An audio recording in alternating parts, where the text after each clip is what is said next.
नमस्कार साथियों, स्वागत है आप सभी का आपके अपने YouTube चैनल शिवान एकेडमी में। तो साथियों, कैसे हैं आप सब? उम्मीद करते हैं आप बहुत ही अच्छे होंगे। तो चलिए हम क्लास को डिस्कस करते हैं। और आज के क्लास में हम डिस्कस करने वाले हैं रिप्रोडक्शन इन ऑर्गेनिजम्स, यानी कि जीवों में प्रजनन से संबंधित बहुत सारे महत्वपूर्ण एमसीक्यू यानी कि ऑब्जेक्टिव प्रश्नों को। तो साथियों, अगर आप इस चैनल पे नए हैं तो चैनल को सब्सक्राइब जरूर कर दें। और हाँ, अगर आप इस पार्ट से जुड़ रहे हैं तो आपको बता दें ये पार्ट 3 है, इसके ऑलरेडी 2 पार्ट्स हैं। आप उन्हें भी देखिए और चैप्टर को कंप्लीट रूप से क्या करें तो उसे तैयार करें।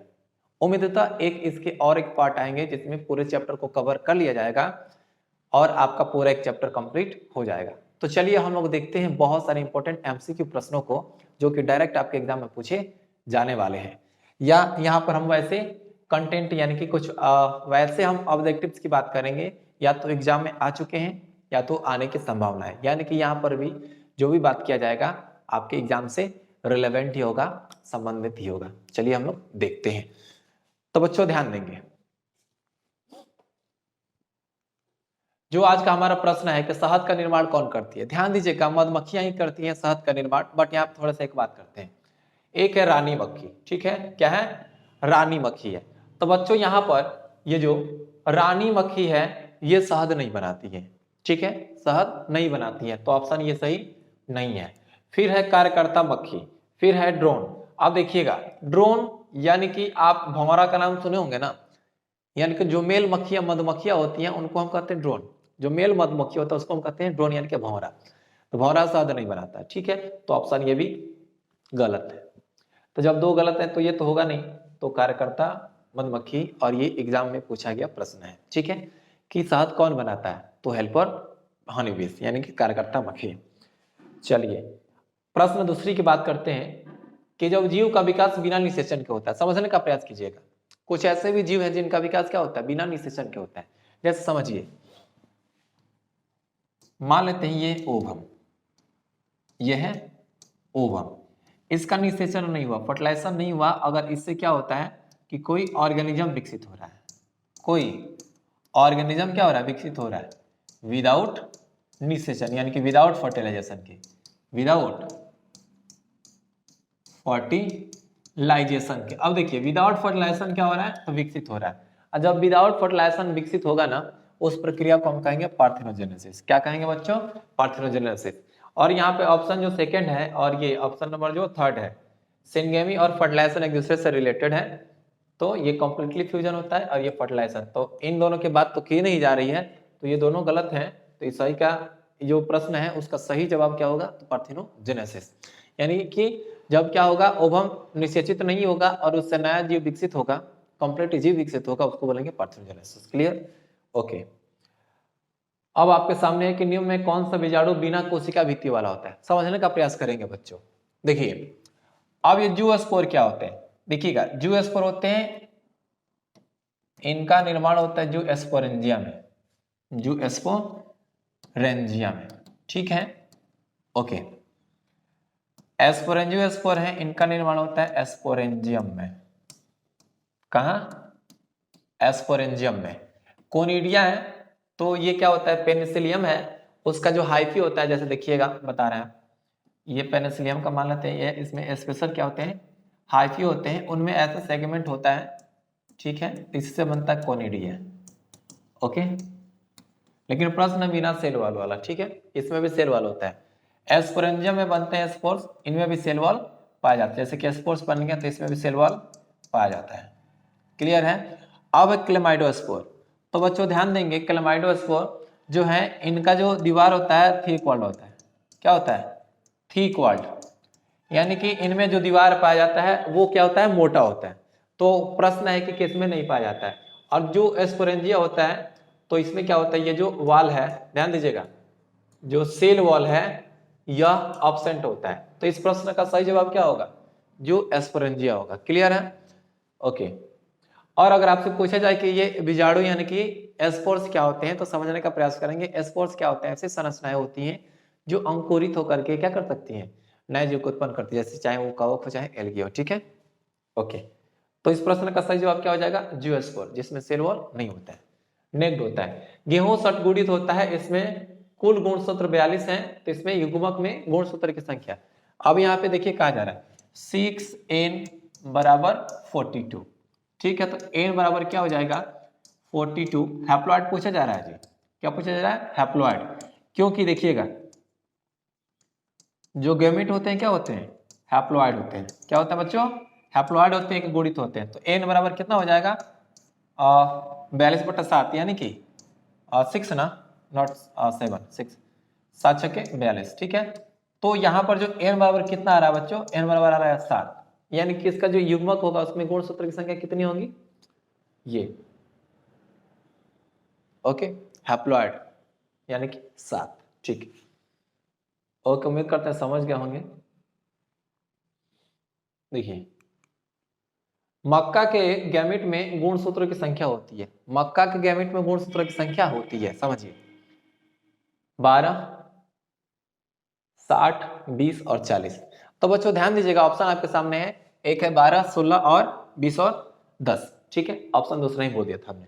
यहाँ पे देखिएगा इसके जो नॉर्मल सेल होती है उसमें गुणसूत्र की संख्या कितनी होती है 20, यानी कि जो मक्का में होता है 2n बराबर होता है 20। ठीक है, तो अगर हम इसके गैमेट की बात करते हैं तो बच्चों गैमेट में n होता है। ठीक है, तो गैमेट में n होता है तो n बराबर कितना होगा 20/2 = 10, यानी कि जो मक्का होगा उसके युग्मक में गुणसूत्र की संख्या कितनी होगी 10 होगी।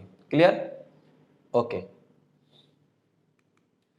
जीवाणुओं में प्रजनन की क्रियाविधि, देखिए जीवाणु में क्या होता है, तो यहाँ पर हम बात कर रहे हैं जीवाणु में द्विविखंडन होता है। क्या होता है बच्चों द्विविखंडन होता है। क्लियर है, ओके। संलयन नहीं होता है, ना ही फ्रेगमेंटेशन होता है। तो जीवाणु में कौन सी क्रिया होती है द्विविखंडन की प्रक्रिया होती है। ठीक, ओके। अब है कि उच्च श्रेणी के पौधों में निषेचन कहाँ होता है, तो ध्यान दीजिएगा निषेचन दो प्रकार के होते हैं, एक होता है बाहरी निषेचन, दूसरा होता है आंतरिक निषेचन। तो बच्चों बाहरी निषेचन कहने का मतलब होता है ये निम्न जो होते हैं ना निम्न कोटि के जीव होते हैं उन्हीं के अंदर होता है शरीर के बाहर निषेचन, और जितने भी उच्च कोटि के जीव होते हैं उनके शरीर के अंदर निषेचन होता है। तो पौधे अगर उच्च श्रेणी के हैं उच्च कोटि के हैं तो उनमें निषेचन कहाँ होगा, आप जरूर इसका आंसर दे सकते हैं अपने हिसाब से। तो बच्चों कहाँ होगा तो आंतरिक होता है। क्लियर, उच्च श्रेणी क्या तो आंतरिक होगा। अब है कि गेमा द्वारा प्रजनन होता है। बच्चों ध्यान दीजिएगा यहाँ पर एक डायग्राम दिख रहा है ना, ये जो डायग्राम है वो क्या है, तो देखिएगा ये डायग्राम है वह है मार्केंसिया का। किसका बच्चों मार्केंसिया का, समझिए देखिए ये डायग्राम आपके सामने है, ये है मार्केंसिया।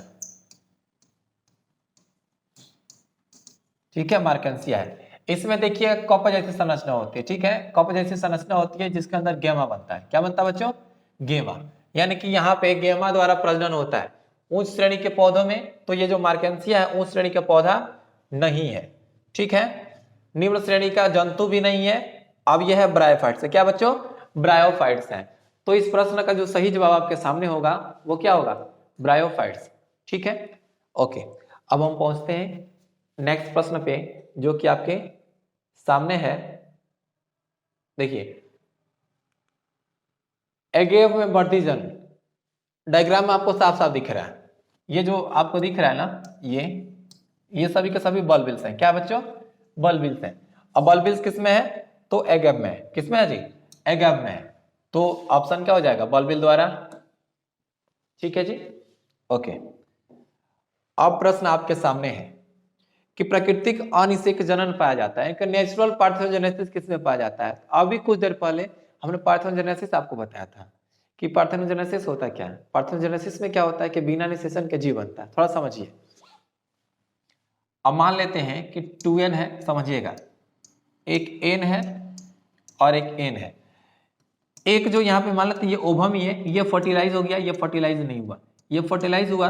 तो मान लेते ये हनी की बात कर लेते हैं, हनी बी की मधुमक्खी की, ये फर्टिलाइज हो गया तो क्या बना ड्रोन बना। क्या बना बच्चों ड्रोन बना। और ये देखिए ये फर्टिलाइज नहीं हुआ तो क्या बनी ओके सॉरी मक्खी बनी। ठीक है, यहाँ पे मधुमक्खियां क्या बनी मधुमक्खियां बनी। तो यहाँ पे अगर हम बात करें कि प्राकृतिक अनिषेक जनन पाया जाता है तो किसमें, तो ध्यान दीजिएगा मधुमक्खियों में पाया जाता है। किसमें पाया जाता है? मधुमक्खियों में पाया जाता है। ठीक है, ओके। इन मक्खी में ये लार्वा बनते हैं। अब कि इनमें कौन उभयलिंगाश्रयी? याद रखेंगे, प्राकृतिक और निषेक जनन मधुमक्खियों में पाया जाता है। अब इनमें कौन उभयलिंगाश्रयी है? उभयलिंगाश्रयी का मतलब मेल और फीमेल दोनों। तो आप जानते हैं कि पपीता एकलिंगी द्विलिंगी एकलिंगी होता है, खजूर भी एकलिंगी, नींबू भी एकलिंगी। ठीक है, अलग अलग इसके पार्ट्स होते हैं। अब नारियल क्या होते हैं? इसमें मेल और फीमेल दोनों पाए जाते हैं, तो नारियल क्या हो जाएगा? उभयलिंगाश्रयी। अब कि एक लिंगता की स्थिति को उल्लेखित करने के लिए किस शब्द का प्रयोग करते हैं? एक लिंगी मतलब यूनिसेक्सुअल। ओके, ऑप्शन आपके सामने है। अब कि निम्नलिखित की प्लॉइडी लेवल क्या होगा? थोड़ा सा इसको समझते हैं। देखिए, अंडाशय, अंडाशय का जो प्लॉइडी लेवल होता है 2n होता है। पराग कोश का प्लॉइडी लेवल होता है 2n होता है। अंडा का प्लॉइडी लेवल होता है n होता है। पराग का प्लॉइडी लेवल होता है n होता है। नर युग्मक प्लॉइडी लेवल n होता है और युग्मनज का प्लॉइडी लेवल 2n होता है। आप इसे याद रखेंगे और इससे आपके एग्जाम में 1 नंबर के प्रश्न जरूर आएंगे। ओके, अब है कि निम्नलिखित में कौन सा जीव द्विविखंडन के द्वारा जनन करता है? यानी किसमें बाइनरी फिजन पाया जाता है? ऑप्शन आपके सामने है। अमीबा इसमें भी पाया जाता है, पैरामीशियम में भी पाया जाता है, लेशमानिया में भी पाया जाता है। तो बच्चों, इस प्रश्न का सही जवाब आपके सामने है, वह है डी, यानी कि उपरोक्त सभी। अब है कि प्लाज्मोडियम किससे विभाजित होता है? तो आपको बता दें, प्लाज्मोडियम एक मलेरिया का परजीवी है और उसमें क्या होता है? तो बहुविखंडन होता है। क्या होता है बच्चों? बहुविखंडन। ऑप्शन देखते हैं, बहुविखंडन यानी कि मल्टीपल फिजन। ओके,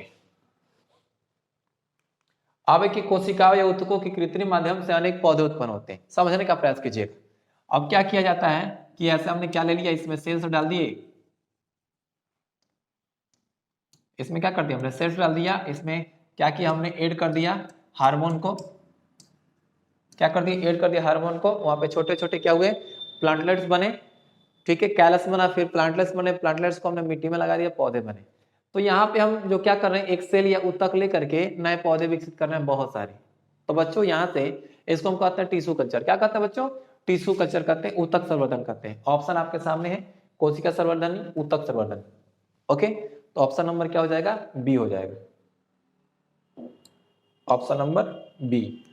अब है कि राइजोपस में अलैंगिक जनन, ध्यान दीजिएगा, राइजोपस में क्या होता है? अलैंगिक जनन स्पोर के द्वारा निर्माण होता है। ठीक है, किसके द्वारा? स्पोर्स के द्वारा, यानी कि बीजाणु के द्वारा। तो ऑप्शन देख लेंगे, इसमें क्या हो जाएगा? बीजाणु। क्लियर है? ओके जी। अब बात करते हैं, जो नेक्स्ट प्रश्न है बच्चों, निम्नलिखित में किससे पैदा होने वाले जीव अपने जनक के भिन्न होते हैं? जनक से भिन्न होते हैं मतलब कि वेरिएशन होता है। तो अलैंगिक प्रजनन के जितने भी विधियां होंगी उसमें तो एक समान होते हैं। ऑप्शन है आपके सामने, एसेक्सुअल भी नहीं होगा, ना ही वेजिटेटिव रिप्रोडक्शन होगा। ऑप्शन क्या है? सेक्सुअल यानी कि लैंगिक प्रजनन। क्लियर? ओके। अब मासिक चक्र की अवधि कितनी होती है? तो बच्चों ध्यान देंगे, मासिक चक्र जनरली 28 से या 35 होता है। तो बच्चों यहाँ पर ऑप्शन क्या है? 28 है, तो 28 ही क्या करेंगे आप? इसको टिक आउट करेंगे। अब है कि आलू में कायिक जनन किसके द्वारा होता है? ध्यान दीजिएगा, आलू का नाम होता है सुलेनम ट्यूरोसम और ट्यूबर क्या होता है? तना होता है। आलू क्या एक भूमिगत तना होता है और तने में कायिक जनन होता है। तो ऑप्शन क्या होगा इसका? ऑप्शन नंबर बी, यानी कि आलू में तना का द्वारा होता है। और कौन सा तना? भूमिगत तना। ऑप्शन है कि ये ऑप्शन, प्रश्न है, ईस्ट में जनन किस विधि के द्वारा होती है? तो बच्चों बता दें, ईस्ट में जो प्रजनन की विधि होती है वह मुकुलन के द्वारा होता है। जैसे देखिएगा, ये ईस्ट है, इसमें ऐसे संरचनाएं बनती है, ये बर्ड हो गया। ठीक है, एक्सोजेनस बर्डिंग होती है, ध्यान रखेंगे, बाह्य मुकुलन होता है। तो ईस्ट में जो प्रजनन की क्रिया होती है किस प्रकार होता है? मुकुलन के द्वारा होता है। ऑप्शन नंबर आपका क्या हो जाएगा? बी।